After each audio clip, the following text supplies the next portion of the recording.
Okay.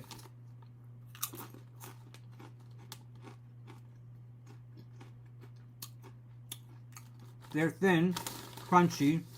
They're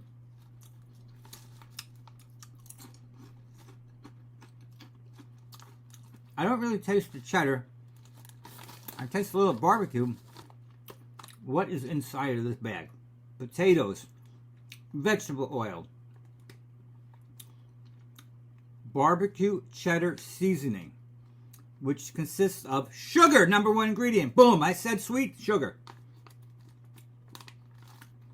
Dextrose cheddar cheese powder, cultured milk, salt, enzyme, salt, whey powder, monosodium glutamate, onion powder, paprika, buttermilk powder, butter, and a whole bunch of more things. Just too much to read in one shot here. Salt, milk. All right, bottom line is, it's a very sweet barbecue.